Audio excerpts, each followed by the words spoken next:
Yeshubravastra Vratam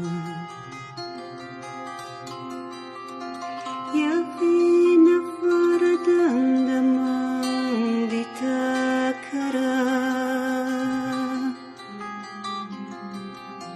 Yasveta Padmasana.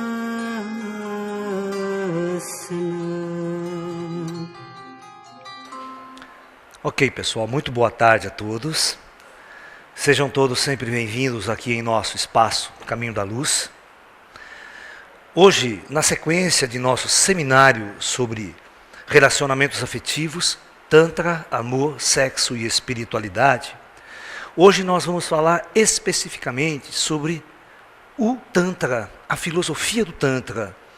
E nós vamos mostrar que o Tantra é uma das únicas filosofias espiritualistas, ou seja, que tem como fundamento básico despertar a consciência espiritual do ser humano, ou seja, colocar o ser humano em contato com o seu Deus interior, com o seu eu interior, com o seu eu superior, né?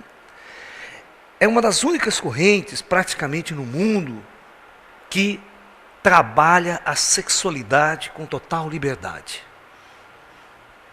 Se você fizer uma pesquisa, todas as correntes filosóficas do mundo inteiro, né, você vai ver que a maioria delas são antagônicas ao sexo. Coloca o sexo e o prazer como algo pecaminoso, como algo antidivino, como algo anti-espiritual. Como que, se você praticar o sexo, você estará no caminho das trevas e não no caminho da luz. Então, nós vamos desmistificar isso. Nós vamos trabalhar nesse conceito e nós vamos mostrar que existem graves erros em grandes correntes filosóficas do passado, principalmente nas religiões do Médio Oriente, que veio para nós, né, as chamadas religiões ocidentais que nós vivemos, né, elas são antagônicas ao sexo. Os sacerdotes dessas religiões ocidentais, por exemplo, os padres e tudo mais, não podem viver em prazer. Muito pelo contrário, tem que viver em penitência, né? Não pode viver esse prazer, principalmente ligado ao sexo, então. Né? São celibatários, como se essa atividade trouxesse, né, um prejuízo muito grande ao despertar da nossa consciência espiritual. Por que isso? Porque, na verdade, a maioria dessas religiões, que são antagônicas ao sexo, ou ao prazer de uma forma geral, porque o sexo é uma forma de prazer, né? Essas religiões, o que elas têm em comum? Elas têm em comum um modelo de Deus imperador. Um modelo de Deus que dirige o mundo lá de cima, ditando regras e leis para a plebe e para o povo aqui embaixo seguir. E se essas pessoas não seguirem essas regras e essas leis, queimarão eternamente no fogo do inferno. Sem segunda chance. Porque essas religiões não aceitam a reencarnação. Como elas não aceitam a reencarnação, ninguém tem segunda chance. Né? Mas como as filosofias orientais, elas, em suas bases, elas são reencarnatórias, é a roda de Sansara, as indianas e tudo mais. Então, abre uma oportunidade de repensar Deus de uma forma diferente. Inclusive o taoísmo chinês, o próprio budismo clássico na sua essência, não a religião budista, o cristianismo clássico, ou seja, o Cristo em si, não a religião cristã, trazem sementes de uma visão totalmente diferenciada dessa questão. Então, as nossas religiões, elas são anti-prazer. Você quer ver um modelo clássico? Entra numa igreja e você não vai ver um santo feliz. a estátua deles. Todos eles com aquela cara de angústia, tristeza.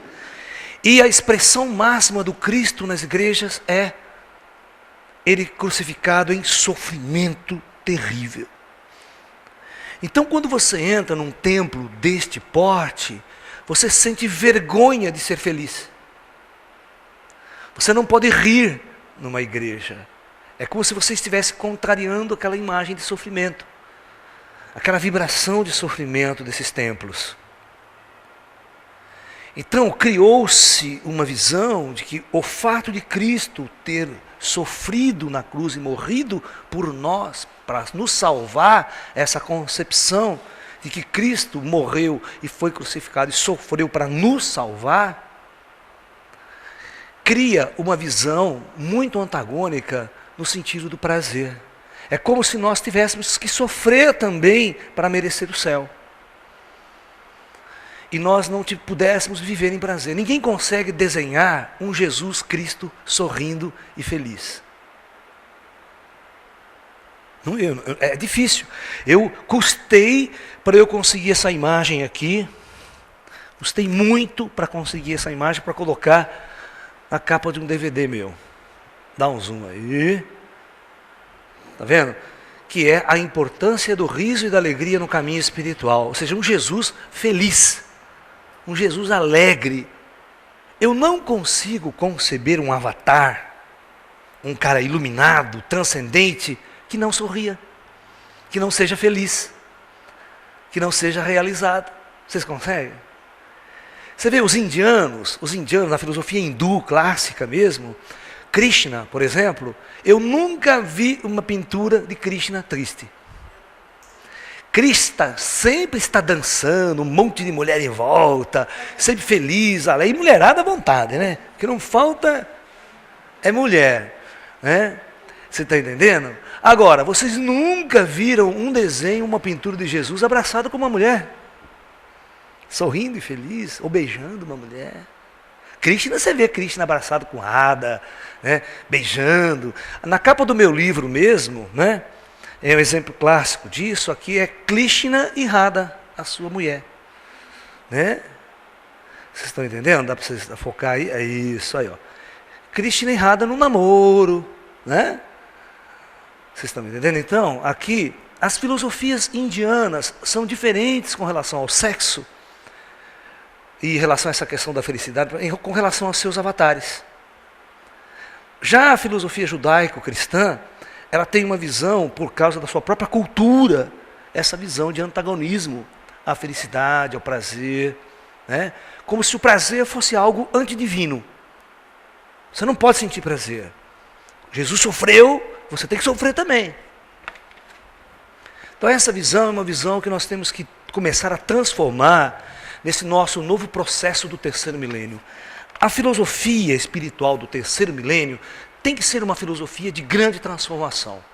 Se vocês esperam uma virada, uma transformação planetária, uma grande transição planetária em todos os sentidos, uma das coisas mais importantes que o ser humano tem que mudar é a sua visão de mundo dentro. Ele tem que mudar dentro, senão não adianta nada, né? É igual assim, aquele holocausto da Segunda Guerra Mundial, depois os homens são os mesmos, a filosofia é a mesma e o mundo continua a mesma desgraça. Né? Então, se não houver uma mudança profunda, interna no ser humano, nós nunca vamos ser felizes ou mudar. Nós temos que fazer mudanças. O Buda tinha um ensinamento muito importante. Ele dizia, não há crescimento ou evolução sem transformação, sem mudanças. Você tem que mudar seus hábitos, mudar sua vida, mudar seus costumes, mudar de cidade, mudar uma série de coisas. Fazer realmente grandes transformações para que você possa realmente encontrar um equilíbrio, encontrar uma nova estabilidade de vida. Então, a minha proposta, o meu discurso sempre foi esse. Em todos os meus DVDs, minhas palestras, o meu trabalho, sempre foi dar um toque para as pessoas, para que ela pudesse acordar, sair do velho e se abrir para o novo. E o mais interessante de todo esse trabalho que eu tenho proposto é o seguinte: nós estudamos o cerne de todas as religiões. Nós estudamos o budismo, nós estudamos o taoísmo, nós estudamos o cristianismo, tem muitas palestras minhas sobre o cristianismo, sobre Jesus. Inclusive tem uma palestra minha que eu falo sobre o lado zen de Jesus, seja, como você pode ver as parábolas de Jesus exatamente como princípios zen budista. Como se ele tivesse lido tudo do Buda antes de fazer os seus discursos, antes de aprender e trabalhar com a verdade, né? Buda tinha um discurso muito parecido com o de Jesus, né? Então, nós estudamos todas essas religiões, tá? Para mostrar para as pessoas que todos os grandes avatares têm os seus pontos em comuns, e esses pontos simplesmente diz o seguinte, que o verdadeiro Deus está dentro de cada um de nós. Não existe esse Deus externo que dirige o universo, que dirige o mundo como a gente pensa, ditando regras e leis, mas sim um verdadeiro Deus interno. E o Tantra ensina isso também. Como o Tantra está baseado nesses princípios, nessas religiões, vamos dizer, que pregam que o nosso eu superior é esse nosso Deus divino que existe dentro de nós. Então, exatamente essa busca. Nós precisamos acordar para esse estado do Deus interior. Buda dizia o seguinte, né? Buda reunia seus discípulos, dizia o seguinte a eles: discípulos, vocês sabem qual que é a única diferença que existe entre eu, o Buda, e vocês?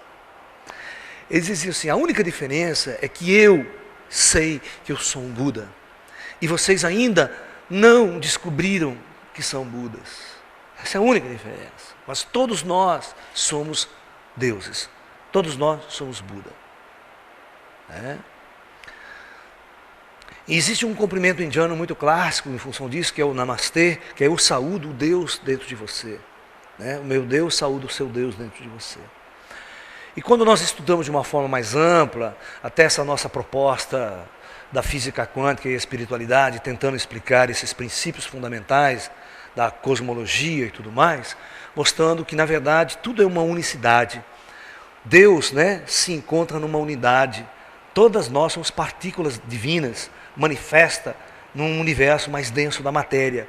Mas à medida que nós vamos sutilizando a nossa matéria e sutilizando a nossa própria consciência, nós vamos percebendo que tudo está conectado, tudo está interligado numa unidade maior. Ok? Muito bem. Então vamos conversar. Eu vou falar agora sobre um aspecto do Tantra chamado o caminho do prazer. Então, Tantra, o caminho do prazer. E vou mostrar para vocês que esse é o caminho mais natural para o ser humano. Natural. Você vê? Não é um caminho forçado. O forçado é o contrário. O caminho que você nega o prazer. Você rechaça o prazer, fica em penitência, em dor, em sofrimento. Você vai ver que esse é antinatural. Tá? Vamos olhar a natureza. Na natureza, os animais, todos os seres vivos na natureza, naturalmente procuram o prazer. Ok? Vamos dar um exemplo disso. Se você pegar um cachorro, por exemplo, e oferece uma comidinha para ele, oferece um carinho, ele vem todo alegre, abanando o rabinho, porque ele sabe que vai encontrar o prazer. Agora, levanta um pedaço de pau e ameaça bater nesse cachorro. O que acontece? Ele foge. Então vocês vão ver que na construção do universo, Deus criou um princípio, na qual todas as criaturas vivas devem seguir esse princípio, por natureza, pelo tal, ou seja, pelo caminho, pelo processo. Esse princípio é o seguinte: todos os seres vivos fogem da dor e buscam o prazer. Esse é o sentido. Ok? Esse é o sentido. Todas as forças da natureza, elas buscam o prazer. Uma vez, eu conversando com um grupo de religiosos, numa conversa assim, bem íntima, eles falavam sobre essa questão da penitência, da importância da penitência, da importância do sofrimento, tal, e eu já olhando com más olhos essa visão deles, né? Aí eles expuseram a parte dele e tudo, né? Eu, ouvindo, eu fiz a seguinte pergunta para eles: mas escuta aqui, por que você vai passar uma vida de sofrimento e resignação, né? Uma vida de castração ao prazer? Qual o seu objetivo? Por exemplo, uma freira enclausurada, que não vê a luz, não conversa com ninguém, se isola do mundo para rezar para Deus, viver em função da busca do divino. Nega a existência do mundo e vai viver em função, né? O famoso caso, né, da aparição de Fátima, né, da Lourdes, né? É Lourdes? É Lourdes, né? O nome da menina que ficou enclausurada a vida inteira, sem contato com nenhum. Isso foi até propicial para a Igreja Católica, né? Já pensou se eu vou entrevistar ela lá, né? A Globo vai entrevistar a mulher lá, para ela falar as profecias, né? A sua visão, que foi fechado e travado pela Igreja, né? Entendeu? Então, na verdade, a Igreja até achou isso providencial, fazer a cabeça daquela menina, né, os sacerdotes da época, para que ela vivesse isolada e não tivesse mais contato com o mundo. Porque era muito perigoso para a igreja se aquela menina falasse alguma coisa, abrisse a boca.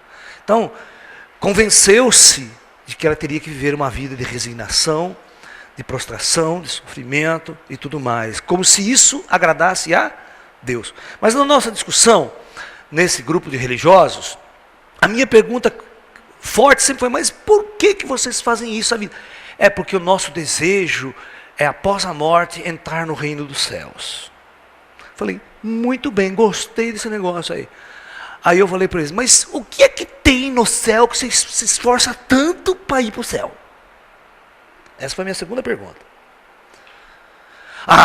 No céu tudo é paz, tudo é tranquilidade, vocês vão viver felizes. Aí eu perguntei: escuta aqui, alguém consegue ser feliz sem prazer? Na dor? Não, felicidade está intimamente ligada ao prazer. Dizer, ninguém pode ser feliz com a puta dor em tudo quanto é lugar. O cara não vai conseguir ser feliz. Então eu falei assim: então quer dizer que todos vocês querem ir para o céu? No fundo todo mundo está seguindo esse mandar? Bem, então ele pode fazer sacrifício, porque depois ele acha que vai ter uma recompensa. E essa recompensa é eterna segundo a sua filosofia, porque não tem reencarnação. Aí é eterno. Mal sabe, né? Esses são os graves erros de muitas religiões, de não aceitar certas circunstâncias. Porque, olha, o que tem de gente que reencarna e se frustra depois que morre e percebe que tem que voltar, fez uma vida de sacrifício inteira, achando que ia ganhar o reino dos céus eternamente, e depois percebe que tem que voltar para viver um monte de experiências que não viveu. Que perdeu uma vida de viver uma série de experiências e foi prostrado, foi castrado dessas experiências. Porque a vida na Terra, a encarnação, só tem um sentido de viver experiências para a nossa consciência. Se você não as vive, você tem que reencarnar e reviver de novo. É para isso que você veio. Tá? Então, a nossa discussão continua. Eu falo: mas então, na verdade, vocês estão procurando o prazer eterno? Falei: interessante, né? Que Deus interessante é esse que vocês criaram, né? Um Deus que exige muito sacrifício, dor e sofrimento para depois dar o prazer. Por que não dá o prazer já de, né? Então, esses são os graves erros que essas grandes culturas do passado têm enfiado na cabeça das pessoas e seus fiéis. E o duro que os fiéis acreditam, né? Eles não têm um poder de questionamento, um poder, uma inteligência para questionar, para debater, para discutir essas ideias. Então, eles acabam como cordeiros aceitando e vivendo essa vida de resignação. Uma vida dura, uma vida sofrida. Né?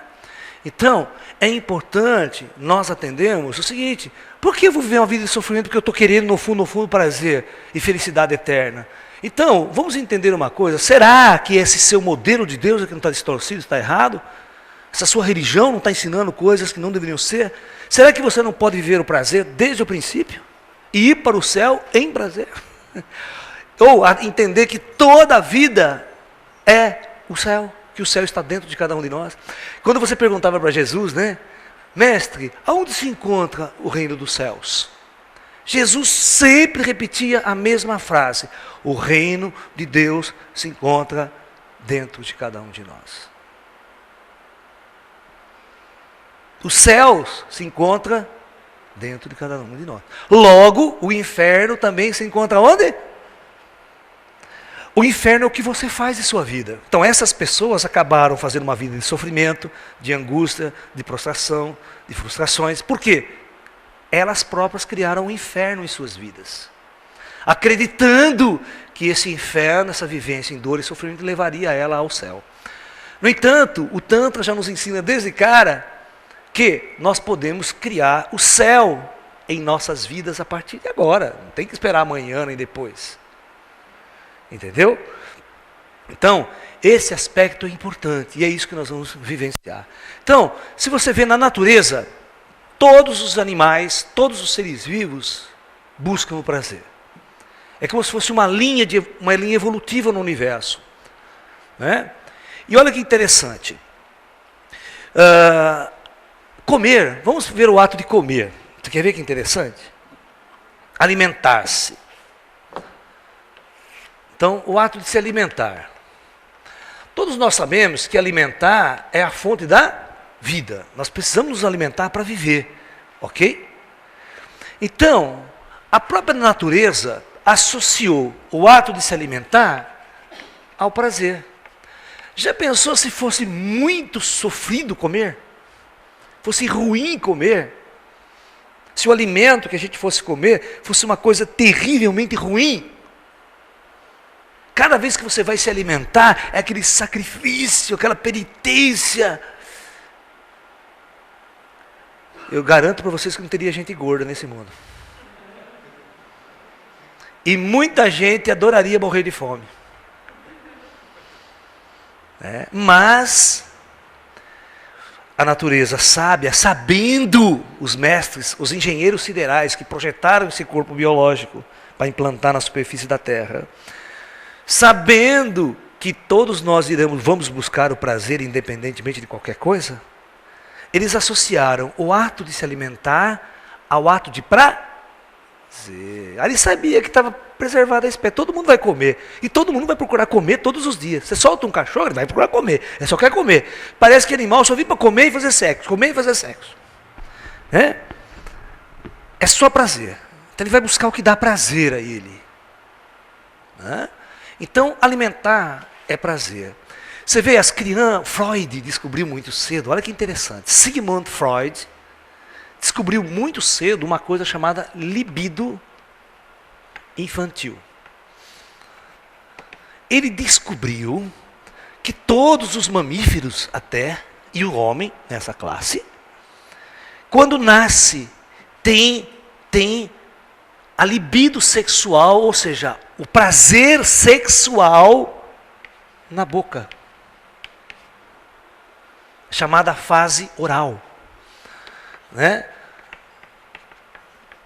Que, por isso que a criança gosta de chupar chupeta, ficar mascando alguma coisa, mordendo, porque ela está tendo um tesão ali, um orgasmo, um prazer de nível sexual. Então, naturalmente, as crianças não sabem de nada, os mamíferos, você vê, não tem, mas o que eles sabem é buscar o prazer. E um prazer muito forte nessa fase. Como a criança, do ser humano, os mamíferos são muito frágeis quando nascem, eles precisam se alimentar, porque eles não têm praticamente consciência nem autossuficiência quando nascem, depende da mãe e tudo mais, mas existe um instinto instalado ali, uma força inconsciente instalado ali, que força ele a buscar o prazer.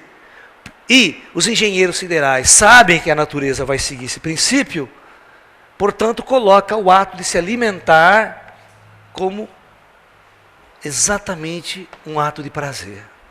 Então, a criança, quando está mamando no seio da mãe, os mamíferos estão mamando e estão tendo um orgasmo. É como se estivesse tendo um ato sexual com a própria mãe. Vocês sabiam disso? E vocês não têm noção, quando Freud descobriu isso, numa sociedade como a nossa, totalmente antagônica ao sexo e ao prazer, quando ele foi apresentar esse trabalho na sociedade médica lá na Europa, uns 300 médicos, cientistas na plateia, Freud começou a falar sobre isso, sobre a libido infantil. 15 minutos de sua conferência, as pessoas começavam a sair. E os cientistas eram tão revoltados com o que ele estava dizendo, que alguns passavam em frente do seu púlpito e cuspiam no chão. E saíam. Tá bom? Você vê como a nossa sociedade ocidental encara o sexo, ou alguma ideia sobre o sexo. Ele falar que o sexo e o prazer da criança estavam na boca. E Freud descobriu muito isso, né? Vocês pegarem a minha palestra, que é sobre repressão sexual, nós vamos discutir muito bem essas 3 fases, a fase oral, a fase anal e a fase genital. Depois o prazer sexual, depois de uma certa idade, vem para a fase genital. Então todo o prazer é concentrado aqui, exatamente para a reprodução da espécie. Você vê como a engenharia genética, os engenheiros que projetaram a gente, eles foram bem safados, ou inteligentes. Eles vão dizer, todo mundo vai procurar o prazer. Então, primeiro comer. Então o cara não vai morrer de fome. E depois a reprodução da espécie precisa reproduzir. Se fosse ruim reproduzir, se fosse horrível reproduzir ou fazer sexo, estava extinto o planeta Terra. Né? As favelas estavam vazias. Por que você acha que as favelas estão cheias? Né? Família lá, não tem o que comer, mas tem 10, 15 filhos. Né? Porque dá prazer. Então colocou esse prazer associado ali. Então muito bem. Então toda a natureza vai procurar para se subsistir, para existir. Então para existir, olha que interessante. Para a raça humana ou qualquer raça biológica existir, ela precisa do prazer. Sem o prazer, as formas de vida não se proliferam, elas não existem. Olha aqui, estou falando de uma força natural. Então o prazer é algo natural. E se você for antagônico a essa força, você está contra o divino, contra a sua própria natureza. E agir contra a sua própria natureza é cometer um grave crime. Contra a sua própria natureza. Né? Muito bem, então para existir é o prazer. Porque na existência nós temos que nos alimentar e nós temos que reproduzir a espécie. E todas essas duas coisas mais importantes da vida estão associadas ao prazer. Ok? Então isso é muito importante termos em nossa consciência que a própria natureza, ela elegeu o prazer como base fundamental da vida. Como base fundamental de nossa existência. Tá? Agora eu não sei quem e quando, nem como, nem porquê, chegou alguém e disse o contrário.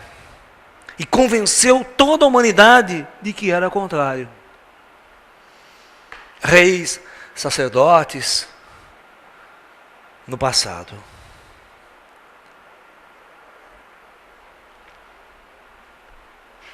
Então isso é muito, muito, muito importante.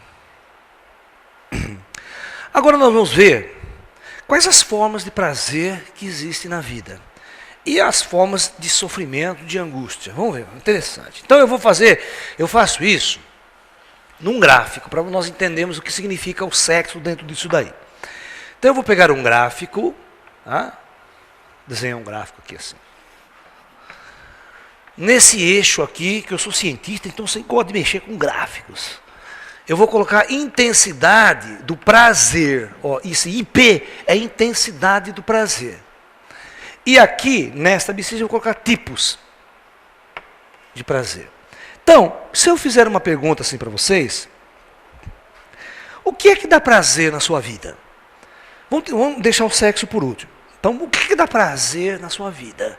Então, um vai me responder, Laércio, eu adoro comer. Nossa, comer é uma coisa maravilhosa. Então nós vamos colocar assim, ó, o ato de comer, certo? Comer. Até vou escrever assim, ó, comer. Aqui. dá uma intensidade de prazer no nosso gráfico. Aí o outro fala, ai Laércio, eu adoro ouvir música, adoro música. Então vamos supor que música dá isso aqui. Essa intensidade aqui. Seu gráfico, música. A outra fala, ai Laércio, eu adoro viajar, adoro passear. Então vamos lá, coloca lá. Você mede a intensidade, a gente mede, viu? Porque tudo causa uma emoção na gente. Tudo causa uma mudança. E é medível isso. Então, viajar. Né? E aí você pode escolher todas as coisas que te dão prazer. Todas, todas. Você pode enumerar, eu gosto de fazer isso, eu gosto de ler, eu gosto de assistir filme, eu gosto de não sei do que, eu gosto de dançar. Você pode somar tudo. Vocês vão ver que todos os que vierem aqui, as escalas vão ser mais ou menos por aqui. Dificilmente ela vai passar do comer. Dificilmente ela vai passar do comer. Porém, quando nós vamos falar de sexo, porque veja bem, todos nós inconscientemente somos forçados a buscar o prazer. E é óbvio que nós vamos buscar inconsciente a maior intensidade do prazer, aquilo que nos dá muito, muito, o máximo de prazer que o ser humano pode experimentar na face da Terra. Isso foi pesquisado em laboratório, foi medido durante todo esse tempo pelos cientistas, experiências mil dos psicólogos, dos psicoterapeutas, e vão descobrir que quando o sexo acontece, quando vem o orgasmo, a experiência do orgasmo, é algo que estoura a nossa escala. Não existe nada que o homem possa experimentar na Terra que lhe dê mais prazer do que o ato sexual, do que o orgasmo. Então, exatamente aqui que os engenheiros siderais associam a reprodução.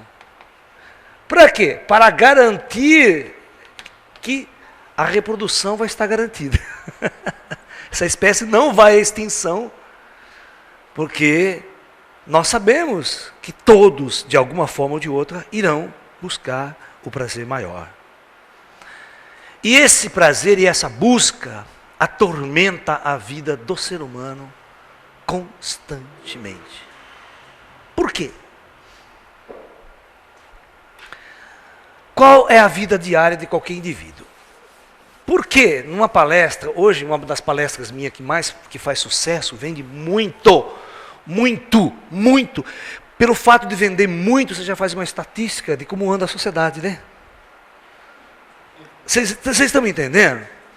Vamos fazer uma coisa, vai na banca, ou vai numa locadora de videocassete, hoje não é mais videocassete, desculpe, já evoluiu, hoje é DVD, né? Em breve Blu-ray no mercado, né?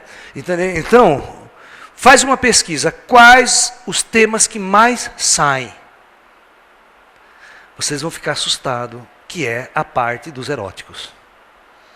Os eróticos ganham, assim, em locação, de 70% a 80% em relação a qualquer outro. Então a locadora não pode ficar, que quiser ganhar e sobreviver, sem a sua parte de eróticos. Vai numa banca de revista. Chega lá para o jornaleiro, faz uma brincadeira. Jornalista, qual que é a revista que você mais vende aqui? Você vai ver se não é Playboy, se não é essa, se não é aquela. Entendeu? Isso é pesquisa, isso é real. Então as pessoas procuram demais isso, inconscientemente. Tá? E, pelo fato de eu saber que essa coisa, né, a gente fez essa pesquisa toda, o sexo é mais procurado. Então, aí eu perguntei, qual que é o meu DVD que mais sai, você já tem um reflexo na sociedade? Um dos que mais vende, gente, por incrível que pareça, é uma palestra que eu fiz sobre depressão e ansiedade. Sobre depressão. Vende que nem água. Isso porque a maioria das pessoas de nosso mundo, de nossa sociedade, vive em angústia, depressão solidão, sofrimento, de alguma maneira. É a constatação fundamental da primeira nobre verdade do Buda, né? O sofrimento existe. Então, se eu fizer um gráfico aqui, presta bem atenção, agora eu vou fazer o mesmo gráfico daqui. Só que agora eu vou ter que fazer um gráfico assim, ó. Intensidade do prazer versus tipo de prazer, porém, agora eu vou inverter. Quando você está angustiado, o gráfico veio para baixo, agora veio negativo. Não é mais intensidade do prazer, é intensidade do sofrer. Para cá no eixo negativo, que o zero vai limitar aqui para nós, né? O que é prazer é para cima, para baixo de zero já é sofrimento. Ok? Então aqui fica IS, intensidade do sofrimento. Então o cara está angustiado por algum motivo. Dor de corno, perdeu a namorada. Fica lá, ai, sem ela eu não vivo, ai, volta para mim. Aquela choradeira de corno, né? E principalmente se pegou ela com outro, né? Aí o chifre cresce mesmo, né? Que tem aquele que é simplesmente abandonado, não é trocado por outro. Dói, fere, machuca, mas não é tanto, né? Que o chifre pesa, o chifre é pesado, o negócio é terrível. Né? Entendeu? Certo, o indivíduo está angustiado, triste. Né? E aí vai, né? Profunda depressão. Então nós percebemos solidão, saudade, tudo dá dor, tudo dá angústia, tudo não dá prazer. Então nós constatamos, se você fizer uma pesquisa social, e você faz uma análise de quem realmente pode dizer que é feliz. Que realmente, então a maior parte das pessoas vive à base de remédio para dormir, que são os antidepressivos. Olha, eu fui dar uma conferência no Rio essa semana passada, chegou médicos na minha palestra, médicos, com depressão.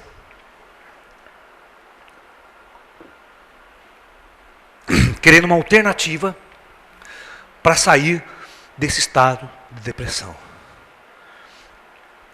Entendeu? Então, muita gente vivendo abaixo do nível de prazer. Então não existe prazer na vida dessas pessoas. Eu quero que vocês façam uma reflexão também, olhe para dentro de vocês e veja quais, na sua vida, quantos são os momentos de prazer. Ou seja, os momentos que você está acima de zero. Vive. E, às vezes, é muito curto o espaço. E o orgasmo também, você sabe, rapidinho. Né? Vamos estudar isso. Na próxima conferência, nós vamos estar estudando, né? O próximo módulo desse seminário vai ser a energia Kundalini e o controle do orgasmo. Então, nós vamos estar estudando a energia Kundalini e a energia envolvida no ato sexual.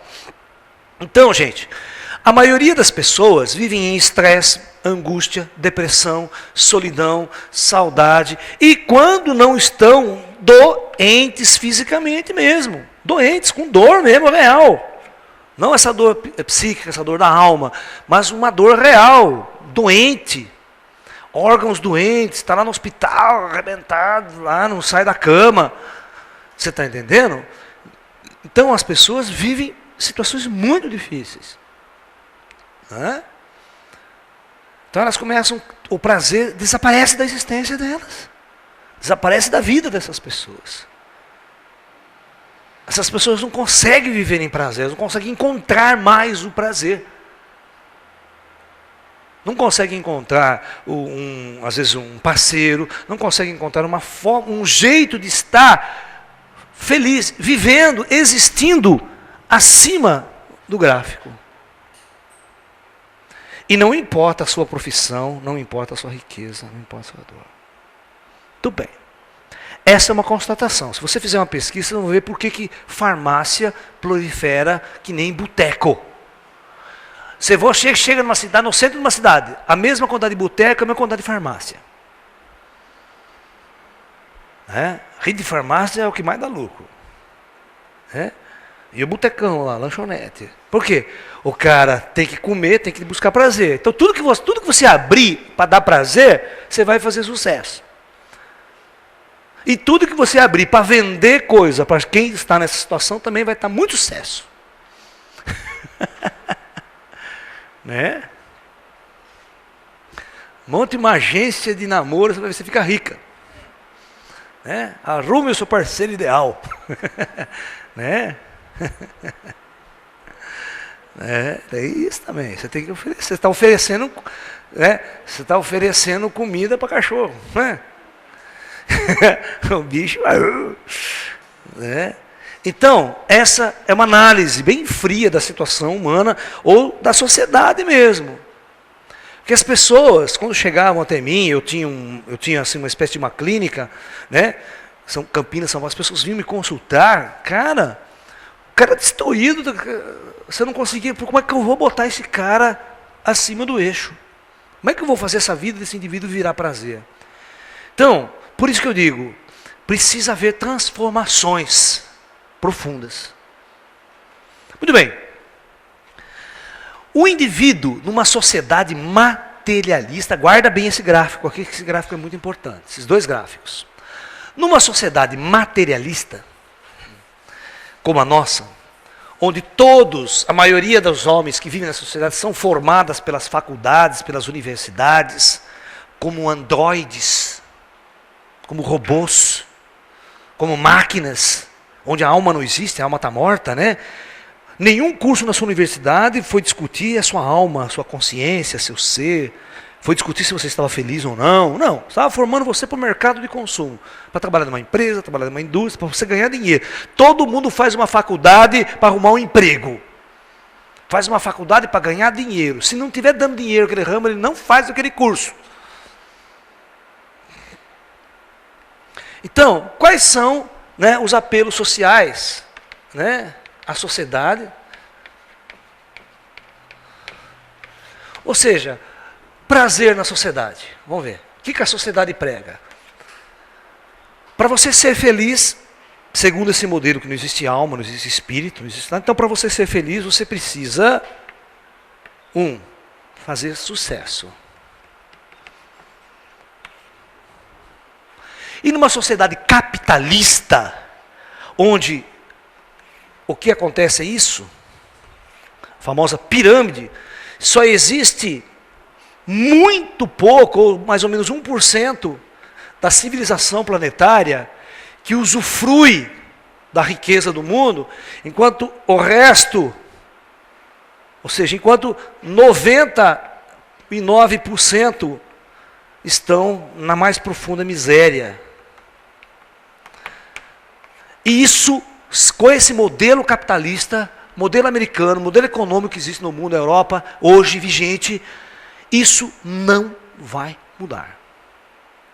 Eles constroem um modelo, veja bem, de poder. Para você ascensionar o poder, para você montar uma indústria e fazer sucesso e ganhar muito dinheiro, porque esse sucesso está associado a isso. O sucesso na nossa sociedade materialista é simplesmente você ganhar muito dinheiro. E eles ensinam isso como uma filosofia de vida.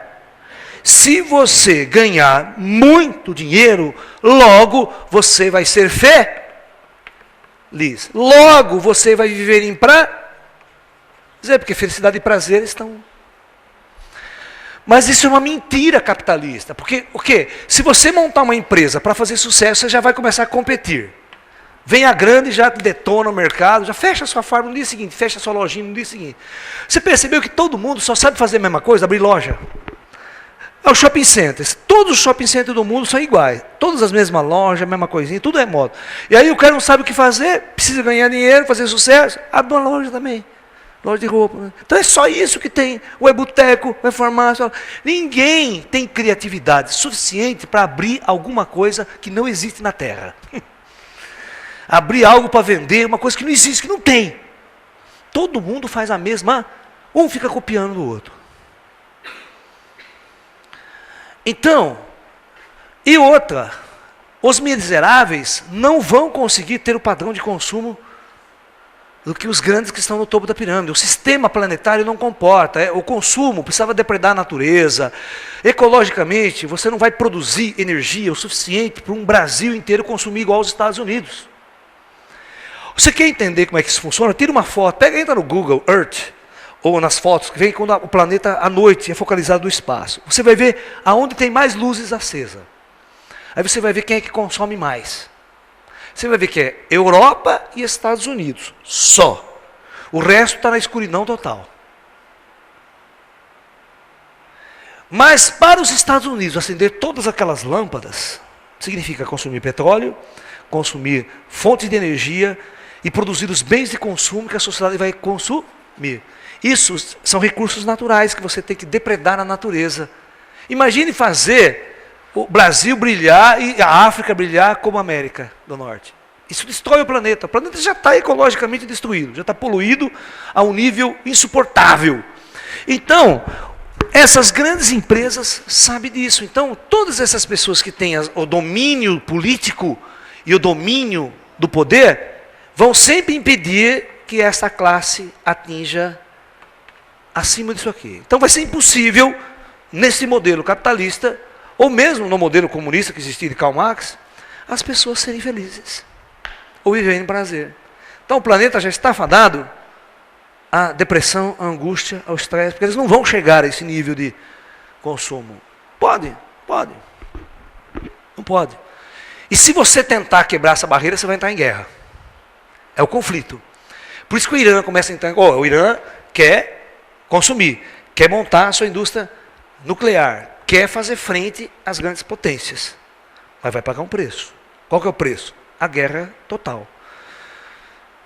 O conflito gerado por essa humanidade, por essa vontade que essas pessoas têm de estar no poder, estar consumindo, e essa força poderosa com exército e com armas nucleares, que impede você de subir, vai gerar a Terceira Guerra Mundial e um dos grandes conflitos que a humanidade vai vivenciar em breve. Em breve, muito breve.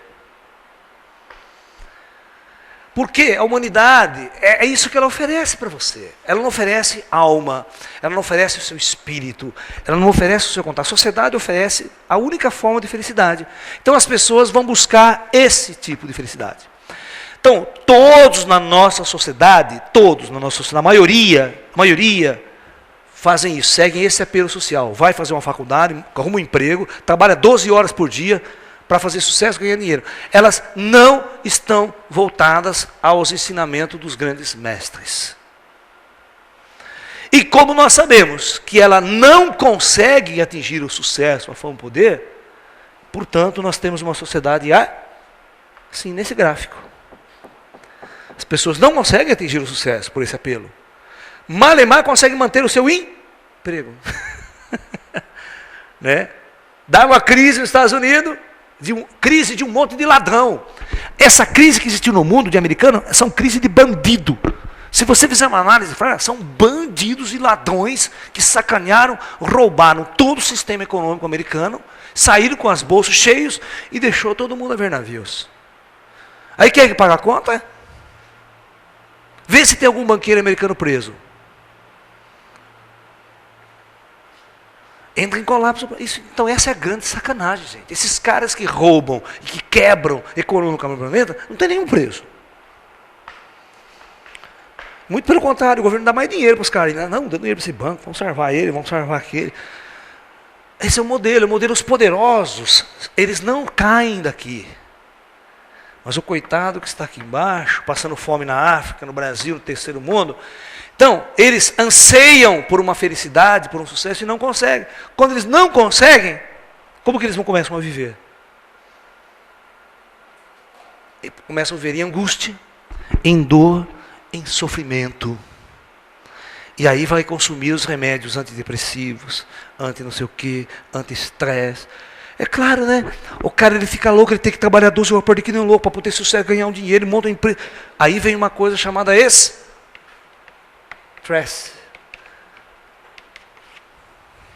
O que é o estresse? É a corrida por algo que ele nunca consegue alcançar. A felicidade. Então, o que acontece? Ele trabalha e não vem a felicidade. Trabalha, mas não vem a felicidade. Ele trabalha, e aí a mulher corneia ele. Ele fica... Ou seja, é tudo. Tudo começa a dar errado. Você está entendendo? Você já percebeu que quando um cara faz sucesso, chove mulher no pé do desgraçado. Mas quando ele se ferra, de alguma maneira, tudo vai embora. Não tem uma mulher que fica dando apoio. Não tem amor que resista. Né? Então a verdade é essa, a verdade é que quando começa a desabar esse universo, o indivíduo, ele vive estressado, por quê? Ele é forçado constantemente a trabalhar, a produzir, a fazer sucesso, e ele não consegue. Então, ele vai trabalhar mais. Essa carga emocional de atividade extra, a gente chama de extra de estresse. Ele ficou estressado, muito coisas extras. Na verdade, ele não tinha que fazer nada. Por isso que o Zen é legal, né? O Zen diz assim, o que você tem que fazer para se iluminar, para transcender? Nada. Por que não tem que fazer nada? Eu já sou o Buda. Todo Buda não precisa fazer nada para ser Buda, precisa?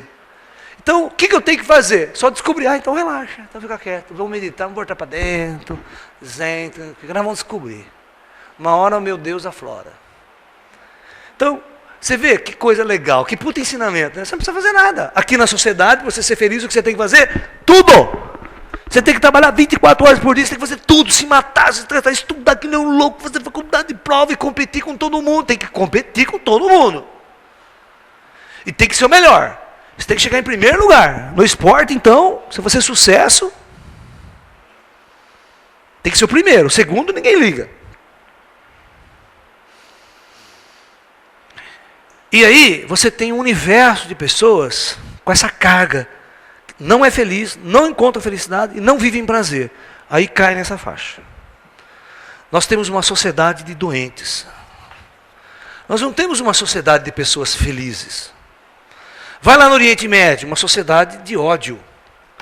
Por que eles um odeiam o outro? Porque eles estão nessa pirâmide, eles competem. Competem por terra, competem por território, competem por posses materiais. Onde você viu algum ser divino lá do alto anunciar a terra, que aquela terra é santa? Já viu terra santa?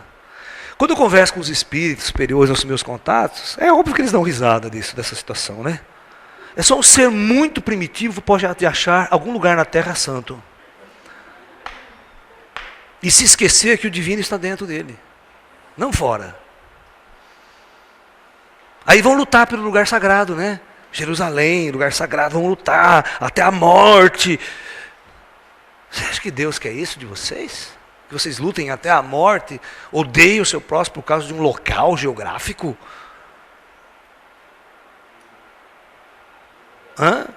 Porque a terra prometida por Deus, como se Deus tivesse prometido alguma coisa para alguém. Deus não promete terra para ninguém. A única coisa que Deus promete para você é que Ele vai matar você no final da sua...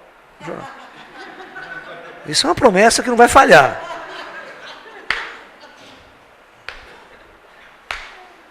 Você vai morrer, todo mundo vai morrer, né? Isso é uma promessa divina. Pode fazer o que você quiser aqui, vai morrer. Então, toda essa luta. Porque somos antagônicos ao prazer e ao sexo. E, como não conseguimos, aqui a nossa vida está voltada a isso, nós não sabemos lidar com as nossas emoções. A nossa sociedade não nos treinou a lidar com nossas emoções, não nos ensinou a lidar com sexo. Quando que você na escola aprendeu algo sobre sexo? Fala para mim. Quando que em algum lugar na sua escola, algum professor, algum grupo de terapeuta, vamos reunir, vamos nos abraçar, vamos aprender a namorar, vamos aprender a fazer sexo, né? Vamos aprender a curtir o prazer. Não, ninguém está preocupado com isso. Faculdade, escola não ensina nada disso. Se virem aprender sozinho, e óbvio que não vai aprender sozinho. Não vai aprender, vai virar um neurótico, um doente, que é exatamente o resultado da maioria da sociedade. É só olhar para tua amiga, para o teu amigo do lado e conversar com ele e você vai ver a resposta. Ele é um doente, é um frustrado, é um angustiado e procura a razão, a saída disso todos os momentos. Como o sexo e o prazer é a maior intensidade de prazer, inconscientemente todos vão buscar o sexo diariamente, diuturnamente. Mas eles vão buscar o prazer aonde? No outro. É o que nós falamos na aula passada. Na aula passada nós falamos sobre como que o sexo procura o parceiro, né? Como que o Tantra procura o parceiro ideal? Como que as pessoas na nossa sociedade procuram um parceiro ideal para viver?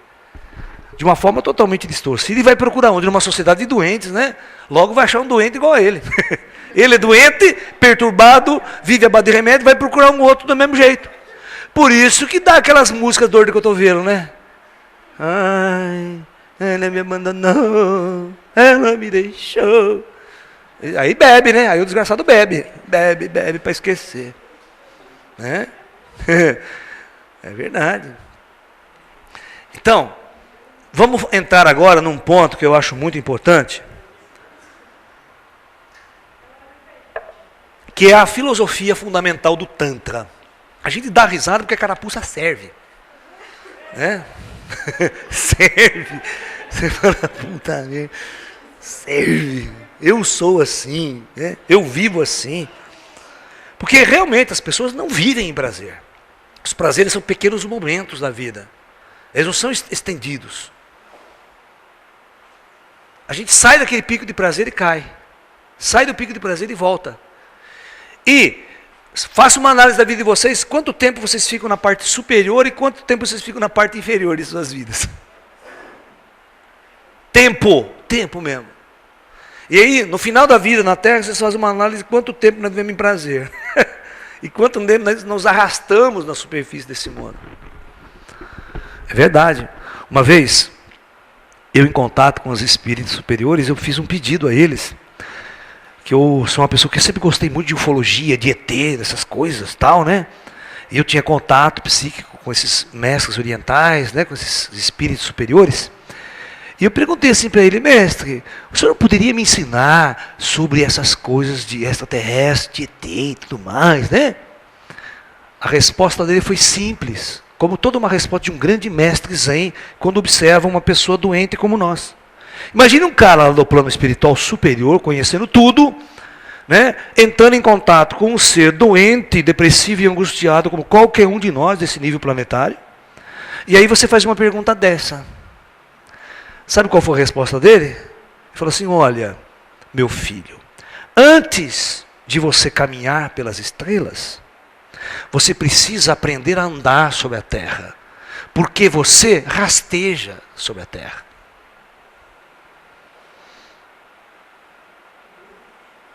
Isso significa o seguinte, traduzindo em português bom e alto e claro, né? Você é um angustiado, um deprimido, né, um sofredor. Enquanto você, aqui na Terra, não sair desse estado e começar a viver um estado um pouquinho mais elevado, não tem como eu apresentar as estrelas para você. Tudo é uma escada, tudo é uma ascensão, tudo é um processo de evolução. Você precisa evoluir, você precisa acordar, elevar, para depois você ter acesso a conhecimentos mais superiores. Você vê que louco, né? Você levanta a cabeça para o céu, bilhões de estrelas em cima. A nossa curiosidade para entender tudo que está lá em cima é fantástica. No entanto, a gente está aqui, né? Nos arrastando, agoniando na superfície desse mundo. Essa é uma questão fundamental. Se a gente não detectar esse nosso estado, você não procura sair dele. O problema é que as pessoas são todas iguais. Se você olha para o teu amigo, ele é igual a você. Olha. Então você não nota que você está doente. Porque você é igual. Agora, se você fosse o único... Por exemplo, você quer ver que interessante? Quando você começa a acordar, quando você começa a fazer transformações, todo mundo vai te taxar de louco.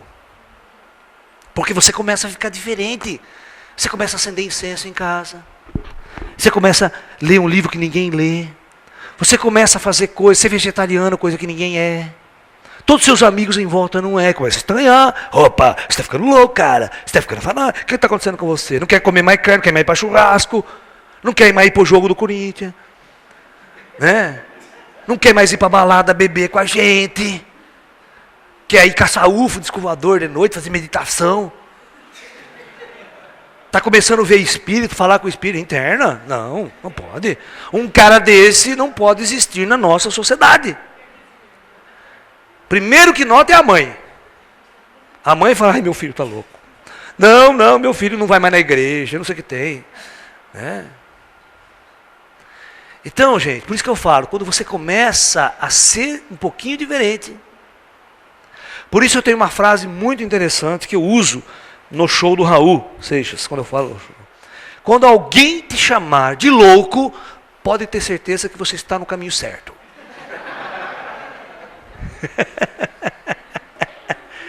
Porque quando alguém te vê como igual, pode ter certeza que você está doente, você está nesse estado. Você vai na balada caçar mulher, que nem um louco, né? Vai com a sua turminha lá, tudo caçar mulher na balada. Cadê aquela gostosa, tal? Né? Vai com essa neura, é isso que o ser humano é. É ou não é? Vai dizer que eu estou mentindo. Só tem um motivo para vocês ir na balada, atrás de mulher. E mulher, atrás de homem. Elas não vão filosofar na balada. Você acha que alguém vai na balada para pesquisar o Zen, conversar sobre budismo com um amigo, né? Conversar sobre a palestra do Lalá? Não vai, não tem. Entendeu? Então vocês sabem o que as pessoas estão realmente necessitando e procurando. Por isso a minha frase, quando você começa a mudar, fazer alguma coisa como o Raul começou a mudar, né? O hippie na década de 60 foi uma afronta à sociedade, não foi? Cabelo comprido, calça, despojado, saía de casa, largava. Então esse era o louco, porque contrariava tudo esse modelo de sucesso, poder, de busca que a sociedade oferece. A contracultura, a hippie, foi uma das coisas mais fantásticas que aconteceu para destruir isso aqui. Infelizmente, morreu porque faltou espírito, alma, faltou filosofia. Eles só foram contra isso e se autodestruiu com as drogas. Não foi para frente. Mas agora, o que é o verdadeiro movimento da nova era? Essa transição planetária, isso que nós estamos... É o mesmo movimento hippie. Saia de casa, mate seu chefe, mate sua mãe, mate seus pais. Transforme a sua vida. Liberte-se e procure a verdadeira felicidade dentro de você, o seu Deus interior. Numa prática de yoga, de tai chi, de pureza, sem droga, sem bebida. Você está entendendo? Uma coisa renovada, uma coisa mais pura, um movimento que não tem líder religioso, não tem um guru religioso que dirige todo mundo, para levar todo mundo para o buraco, ou para pedir o dízimo. Não tem dízimo na nova era. Entendeu? As pessoas são livres para seguir seus próprios caminhos, fazer suas revoluções. Mas tem que ser do nível da revolução hippie. É fazer uma revolução de abandonar a sociedade, abandonar esses valores, ir para o campo, fazer comunidades alternativas, começar a buscar meditação, começar a buscar uma nova forma de existir nesse mundo. Que não seja servir a esse ideal filosófico que é uma empresa, que é trabalhar num banco, trabalhar numa empresa, trabalhar no livro, trabalhar aqui, médico, enfermeiro, não sei o quê, achando que está fazendo, como diz o Raul, né? E ainda você acredita que é padre, doutor ou policial que está contribuindo com sua parte para o nosso belo quadro social. Isso é o que te pregam e você acredita. O aquariano, o espiritualista, é aquele revolucionário. Ele vai fazer uma revolução em todos os sentidos. Tá? Muito bem, vamos ver agora a filosofia fundamental do Tantra em relação a tudo isso. O que o Tantra nos ensina em essência filosófica? Tá? Vamos lá.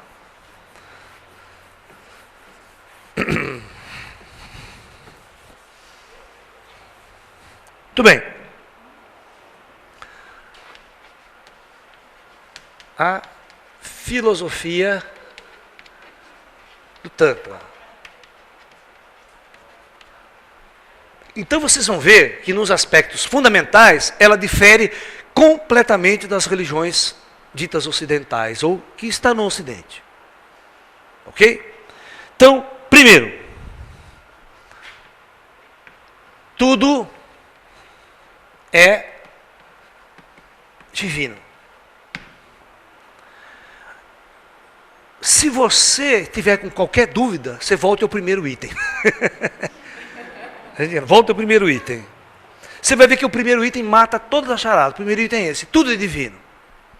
Se tudo é divino, preste bem atenção, não há espaço nesta filosofia para demônio. Não há espaço nessa filosofia para inferno.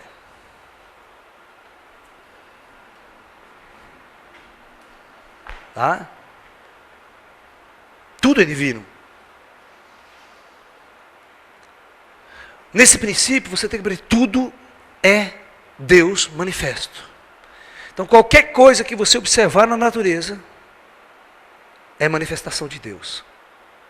Gato, cachorro, os animais, as plantas, o ar, as estrelas, o sol, a lua. Por isso que esses povos tinham muitos deuses. Por isso que as pessoas ficam confusas quando vão para a Índia, e a Índia tem 100 mil deidades. E eu acho pouco. Porque em sã consciência, né, nós teríamos tudo como ato de adoração. Você deveria adorar todas as coisas. Todos os elementos que existem. Quando eu pego o meu gatinho no colo aqui, o amor que eu sinto por ele para mim é um ser divino que está ali. É uma alma, é um espírito. E quando você assume essa postura, você não mata animais, você não come animais, você não consegue comer. Você não consegue deleitar-se com a morte e o sangue desses seres. Mas quando você considera um Deus lá imperador, e que os animais estão aqui com seres inferiores para você destruir, matar e comer e dominar, aí esses caras vão usar a mesma filosofia para você. Eles são superiores, vão dominar, escravizar e torturar você para... Tem um filme muito interessante aí no mercado, vocês assistam, né? Que chama 10 mil anos antes de Cristo. É um filme que vai mostrar uma sociedade tribal como se fosse há 10 mil anos na Idade da Pedra. Aí vocês vão ver como raças mais avançadas, né, mas avançada para aquela época, não que pega esses menos inferiores e escravizam para fazer trabalho escravo, para servir a um suposto rei, a um suposto Deus. É muito louco. Vocês aí vão perceber como que a humanidade, todo o tempo da sua história, ela foi baseada nesse princípio. Olha, 10 mil anos antes de Cristo. A humanidade vem vindo, seguindo esse princípio de servir alguém, e o mais poderoso escraviza o menos poderoso.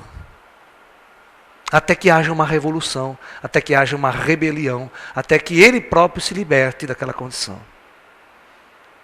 Então é muito interessante vocês pegarem esse arquétipo da civilização, que a civilização traz desde a pré-história, de luta pela sobrevivência.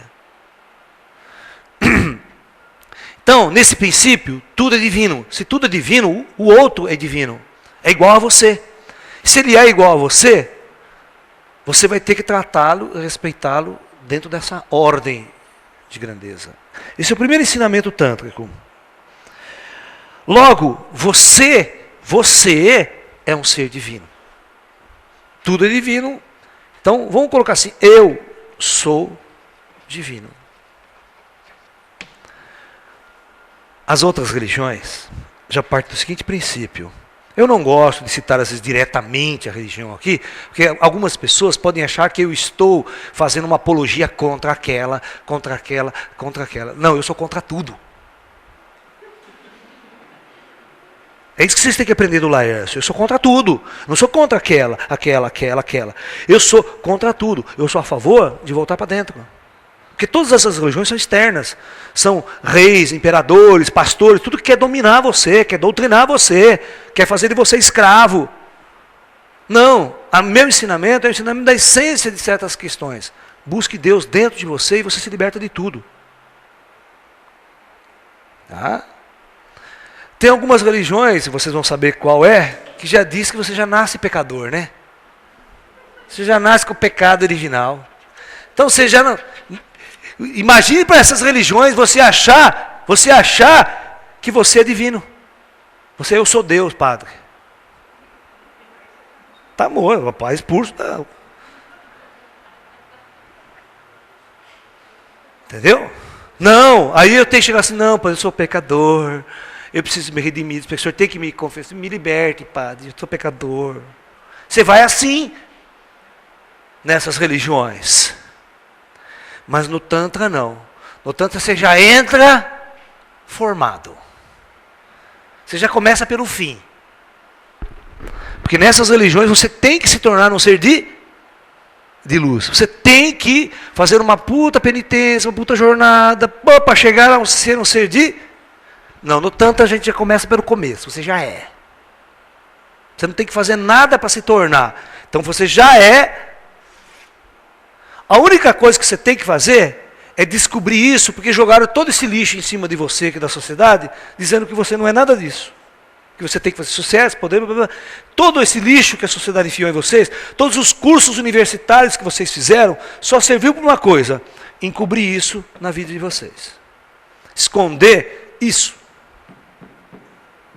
Porque todos vocês acreditaram que tem que ser empregado, tem que procurar emprego, para ser feliz.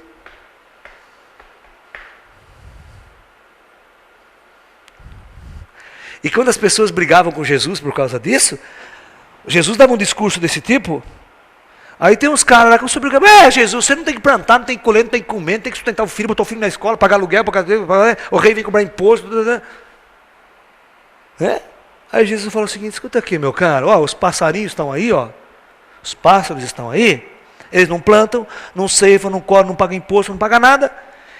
E o Deus do céu, a natureza nunca deixou que esses pássaros um dia ficassem sem alimento. E vocês que se acham criaturas inteligentes, avançadas, civilizadas, ficam nessa escravidão, nessa prisão total, em função de uma existência, de um rei, de um sei o quê? Isso não é coisa do divino, isso não é coisa minha, isso é coisa sua. Você que criaram essa porcaria aí, não sabe sair mais. Criaram esse lixo que vocês chamam de sociedade. Que vocês são escravos dessa sociedade. E é um modelo, vocês podem mudar a qualquer momento. Tem que mudar, tem que fazer uma revolução para mudar. Primeiro é interna. Não é pegar nas armas e tirar o presidente de lá, não. Isso é bobagem. Isso é bobagem.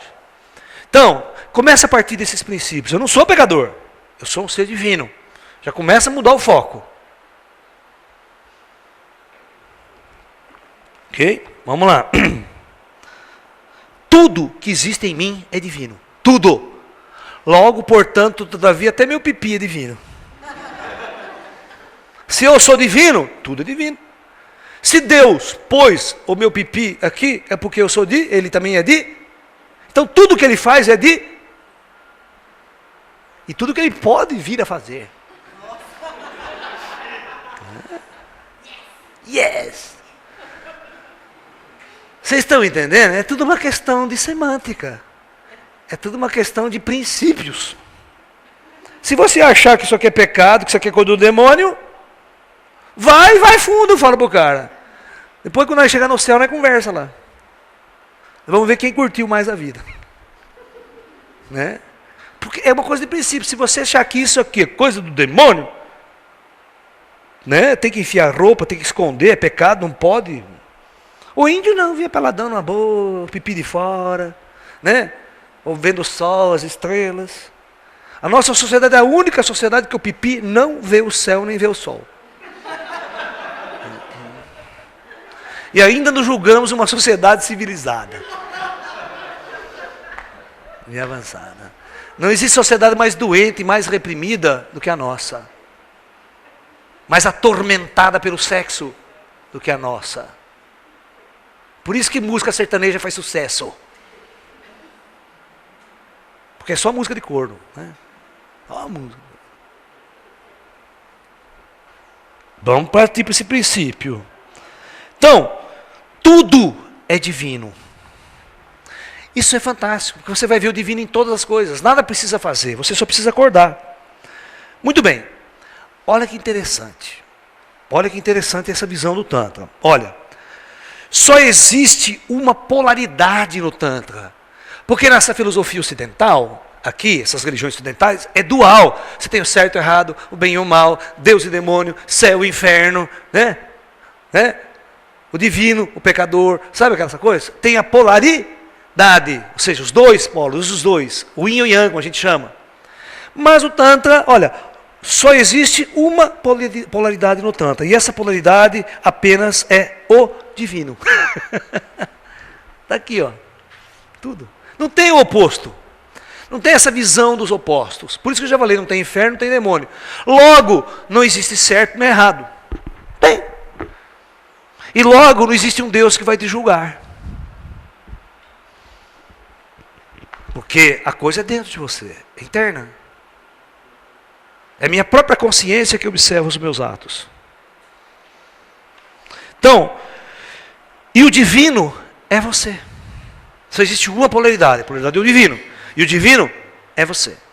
Sou eu. Você tem que acreditar nisso. Se você não acreditar nisso, acreditar que você é um pecador, que você é uma criatura em sofrimento, em angústia. Porque a psicologia sempre explica, é o comportamento, é comportamental. Você condiciona as pessoas a se comportarem de uma determinada forma. E a sociedade condicionou a humanidade a se comportar como escravos. Fica mais fácil dominar quando você se comporta como um escravo. Por exemplo, por que os índios americanos nunca foram escravizados pelos americanos? Precisava buscar negro na África lá para ser escravo. Aqui no Brasil é a mesma coisa. Não existia um índio brasileiro que se tornou escravo, que trabalhou como escravo nas lavouras para o branco. Tinha que buscar lá na África. Porque existe um provérbio muito importante dos nossos mestres que dizem o seguinte: não existem escravos. O que existe são pessoas que se deixam escravizar. Um índio americano, com aquela honra dele, olha, eu morro, mas eu não sou teu escravo. E outra, morro lutando, hein? Morro matando os 10 dos 6. E era isso. Vai pegar o índio cochise americano, aqueles Apache, cheio de orgulho e de honra, vai escravizar. Eu vou trabalhar de escravo para você? Vocês estão malucos, cara. Eu prefiro matar uns 500 de vocês e me matar depois nessa guerra, mas escravo de você? Nevermore. Então não tinha como escravizar um índio americano. Por isso, os americanos tiveram que matar todos. Ou mata todos, ou não invade o oeste. Porque escravizar e fazer o índio virar escravo, não tinha jeito. À medida que eles foram criando aquelas zonas indígenas, ou chamadas reservas indígenas, né? E foram cada vez diminuindo mais a reserva, o índio ficava louco, né? O índio se matava, o índio matava todo mundo, criava encrenca. Eles não suportavam aquela condição de escravidão e de submissão ao branco. Porque o branco vinha com poder, com armas, com um exército organizado, uma quantidade muito grande que os índios não tinham esse padrão para enfrentar esse tipo de situação. Nessa sociedade nossa, vocês se deixam escravizar pelo emprego, vocês se deixam escravizar pelo patrão, pelo sistema, porque vocês não sabem sair dessa situação. É como o negro africano, ele não sabia sair. Ele não foi doutrinado, não foi treinado a ser um guerreiro. Ele não foi treinado a ser um guerreiro. Ah? É como o japonês na Segunda Guerra Mundial. Os japoneses, eles são treinados a ter a sua honra. Bicho, não entrego, mas nem pode matar todo mundo, é a melhor coisa que você faz, mas entregar, jamais. Né? O samurai, aquela doutrina, é terrível também, mas mas é uma postura que você poderia ter com a espiritualidade. Se você tiver essa mesma postura, essa mesma força de guerreiro, mas colocar essa energia para o seu divino, para o seu caminho espiritual, é diferente de você casar uma revolução para guerrear contra o inimigo. Porque agora você identifica que o inimigo, quem é o inimigo da sua luz, que coloca você nas trevas? É tudo isso aqui, ó. Isso aqui são os inimigos que você vai ter que lutar. Os que não deixam você em prazer. Que impedem você de chegar ao prazer. E vocês vão descobrir que a religião que vocês viviam, aquela religião antiga, também é o seu grande inimigo. Que você precisa lutar contra. E para isso você tem que ter novos princípios, novas formas de ver o mundo. Porque não foi dado para o ocidental uma nova forma diferente de ver. Você vê que esse pensamento oriental, ele começa a entrar no Ocidente, aqui no Brasil principalmente, há uns 30 anos atrás. Antes de 30 anos atrás, ninguém sabia o que era yoga. Ninguém sabia o que era tai chi. Muito menos o que é tantra. Só existia a igreja. Ou você vai na igreja, ou você vai na igreja. Né? Muito bem.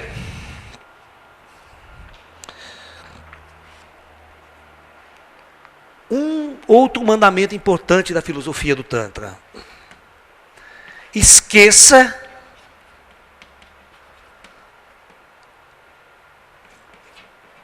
Deus externo.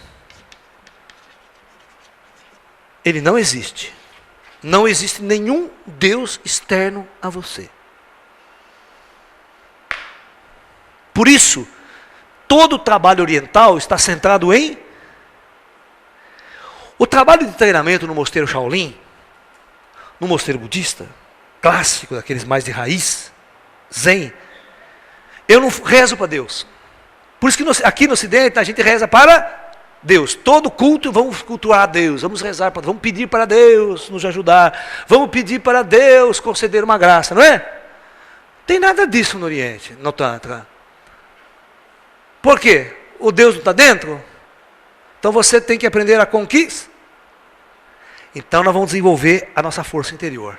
Nós vamos desenvolver o nosso poder divino interior. Então o treinamento de Shaolin, de Kung Fu, despertar a força interior, os exercícios, a prática, né? O relaxamento, o yoga. Então é um treinamento interior.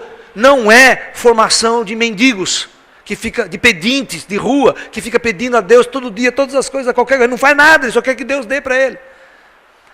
No Tantra, como Deus está dentro de nós, então o caminho é despertar essa força interior, esse eu superior, para que esta força se manifeste, para que o Deus se manifeste. Então todo o propósito é treinamento interior. Por isso que é yoga, por isso que é Kung Fu, por isso que é Tai Chi. É uma prática para trazer esse Deus para fora. Ok? Né? Esqueça esse Deus externo. O verdadeiro Deus está dentro de você. Siga seu Deus interior.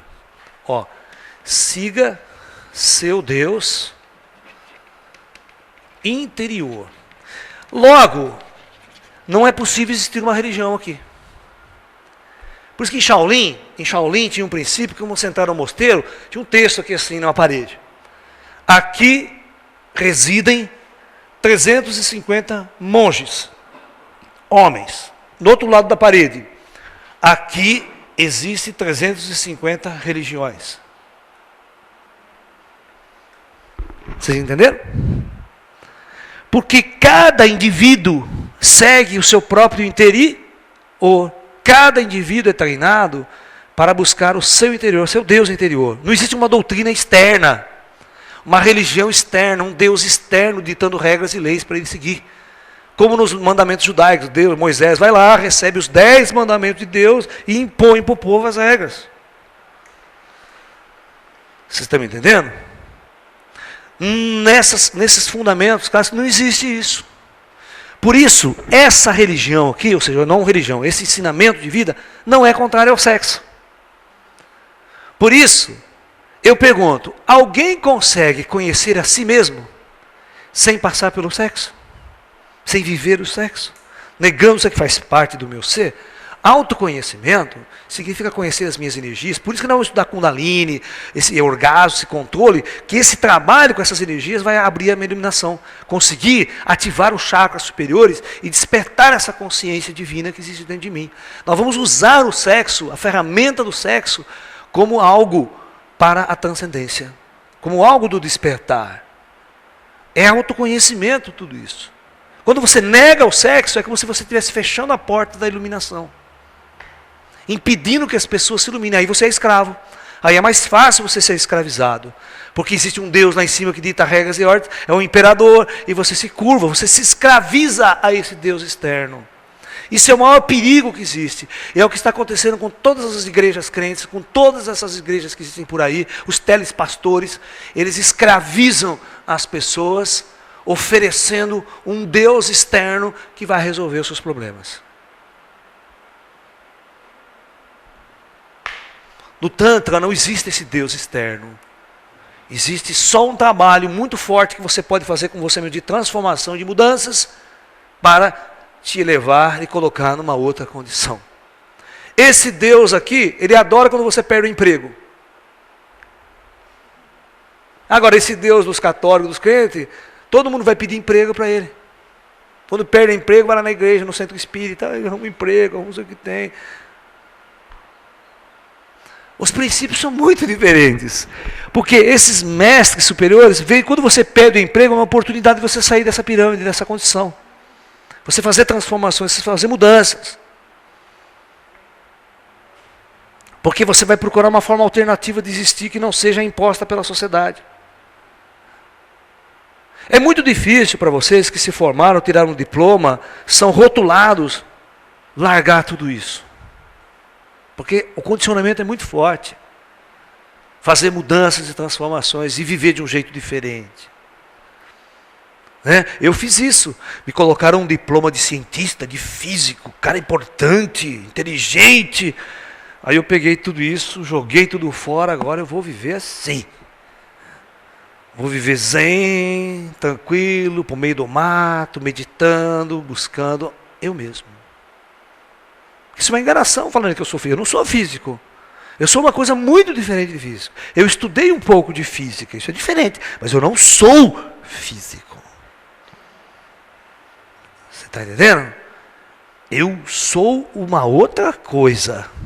Isso eu sei que eu sou. E é isso que eu estou buscando constantemente. Mas esses rótulos que a sociedade colocou em nós e quer que a gente os viva diariamente, trocando cartãozinho em boteco, sabe, aquele cartãozinho que está o seu pedigree todo no cartão, né? Eu sou isso, eu sou aquilo, eu sou engenheiro, eu sou cientista. E as pessoas vivem essa fantasia, vivem essa ilusão de Maia. Aí, quando morre, não sabe o que fazer do outro lado. Ai meu Deus, ai, perdi emprego, perdi tudo, porque morre, perdeu tudo, né? Ele dá uma cabeçada no poste do carro, aí perde emprego, perde a mulher, perde a esposa, perde as casas, perde tudo que ele tinha. E ele fica do outro lado assim, que nem um tonto. Agora não sou mais engenheiro, não sou mais filho, não tenho mais mulher, não tem mais nada. Morreu. Esse cara que dá trabalho em centro espírita. Vira encosto, perturbadores. É complicado, mas é verdade. Engenheiro ainda, formado, inteligente. Enche o saco em centro espírita, que tem lá, vai encostar na casa, dá aquele escândalo, chora no centro espírita. Ai, morri, perdi minha mulher, descobri que eu estou morto. Quem mandou descobrir agora? Podia ter descoberto isso muito antes, se tivesse assistido a palestra do Lalá. Né? Se tivesse comprado um DVD do Lalá, ia aprender muito antes essas coisas. Vai descobrir depois da morte, não tem mais jeito. É muito engraçado, por isso que nas minhas palestras aqui tem muito mais morto do que vivo assistindo. E tem aqueles amigos antigos, né, que chegam para mim e dizem, ô Laércio, poxa, quem está vivo sempre aparece, é morto também.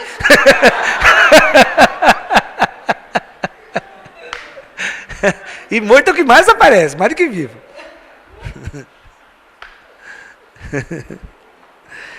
Ai, meu Jesus Cristo. Então, existe um texto taoísta, o primeiro texto do Tao Te Ching. Se vocês pegarem esse clássico da literatura taoísta, escrita pelo grande mestre Lao Tzu, né? Século 6 a.C., que eu tive o prazer de fazer uma tradução e um comentário aqui de cada texto, são 81 poemas. O primeiro poema dele é o seguinte, ele abre falando de Deus. Olha o que ele vai falar de Deus. A imagem que você pode conceber do Criador não é a sua verdadeira realidade. Então, se qualquer imagem que você imaginar do Criador do universo, pode ter certeza que vai estar errado. Porque, traduzindo, você é tão burro, tão primitivo, tão ignorante, tão nas trevas, que qualquer modelo que você fizer vai ser babaca. Você não sabe nem quem é você, nem quem é o Carolão, nem quem é o gato. Vai fazer um modelo de Deus? Vai fazer coisa errada, e por isso que a sociedade fez até hoje esses modelos de Deus babaca e errado, e escravizou todo mundo para viver esse modelo falso de Deus. Eu tenho uma palestra inteira que eu discuto esse primeiro verso. A palestra é quem é Deus. Então você vê que cada cultura criou o seu Deus, o seu jeito. E tem um mestre taoísta que diz, se as vacas pensassem, certamente o Deus teria chifre.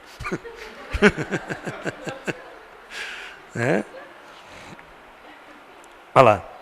Qualquer nome ou forma que você der para o Criador, pode ter certeza que vai estar errado. Se você achar que o Criador é barbudo, né? Igual a imagem e semelhança de Deus. Então todo mundo acha, porque está lá na Bíblia, né? Deus criou o homem à sua própria imagem e semelhança. Olha aqui, o gato, Deus não pode ter cara de gato. Deus não pode ter cara de vaca. Por isso que os caras ficam loucos quando vai na Índia e vê que a vaca é sagrada. Os caras acham que os indianos pirou, estão malucos. Deus não pode, a vaca não pode ser divina, não pode ser sagrada, não se viu. Deus é a imagem e semelhança do homem. Então, quando ele cria essa visão tortuosa, ela já discrimina todas as outras criaturas que existem na face da terra. Né? Porque é um Deus separado do mundo, né? Deus cria, fez como objeto, e aí faz o homem, né? O gostosão da sua criação, o máximo, a perfeição. Pô, se Deus fez isso e achou que é perfeito, pode jogar no lixo a receita. Porque está com um problema sério de projeto. Né? De criação, está com um problema sério de criação. Vai ter que inventar outro modelo de criação. Porque o homem não está meio perfeito, não. Né? Então qualquer nome ou forma que você der para o Criador vai estar errada. Todas as coisas às quais podemos dar nomes têm origem no imanifesto, naquilo que a gente não sabe o que é. Somente através de nossa existência, de nossa jornada pela vida, né, nós vamos começando a compreender aos poucos, ou seja, atingindo a iluminação, para saber quem é realmente esse divino, esse Criador. Então, olha que interessante. No taoísmo, ele parte desse princípio fantástico. Não existe um modelo de Deus. Por que não existe? Porque o homem é tão ignorante, se ele fizer, qualquer um vai estar errado. Então, é legal, porque não tem Deus nessa religião. Não, esquece. Nós vamos encontrar Deus na nossa caminhada. Nós vamos despertar esse Deus dentro de cada um de nós. Por isso, no taoísmo e no budismo não tem oração, não tem reza para Deus, não tem pedinte de esmola para Deus, não tem pedido para Deus. Não existe isso, porque eles não criaram uma forma de como Deus é, como Deus atua e como Deus age. Então, por isso, eles procuram cada vez mais abrir o coração, despertar a consciência para encontrar a essência desse divino que, no fundo, está manifesto em todos nós. Eles não criam um Deus externo, um Deus que exista lá fora, mas sim um Deus interno que a cada momento pode ser contatado e encontrado dentro de cada um de nós. Por isso, a iluminação. A iluminação para o oriental é exatamente esse encontro, esse despertar. Esse momento mágico de despertar. Tá? Então é isso. Resumindo a nossa palestra de hoje, é o seguinte: o sexo e o prazer deve ser praticado, vivenciado como algo divino. Quando você for para o ato sexual, nós vamos falar sobre o ato sexual tântrico na próxima palestra. O ato sexual tântrico.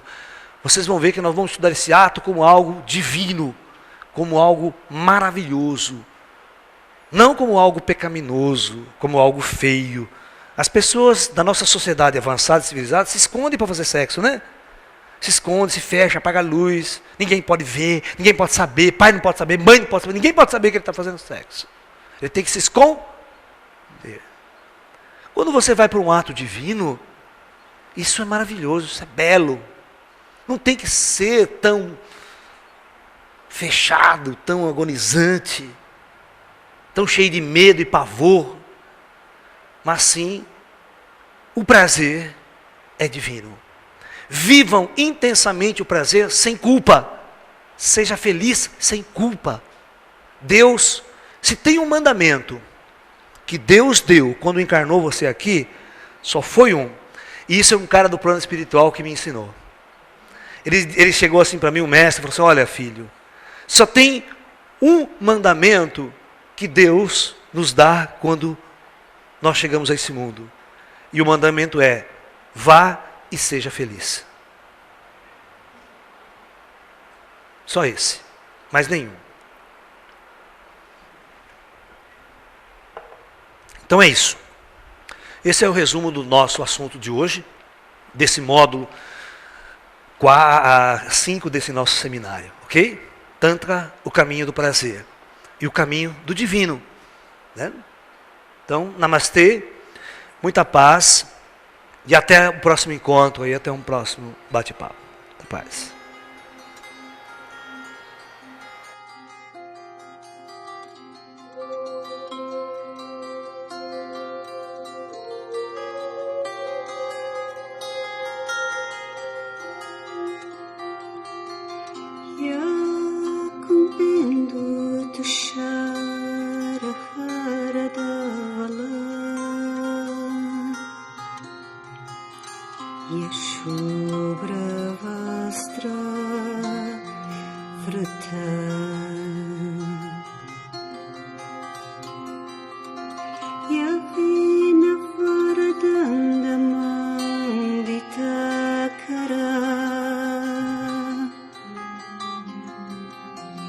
Yasveta Padmasana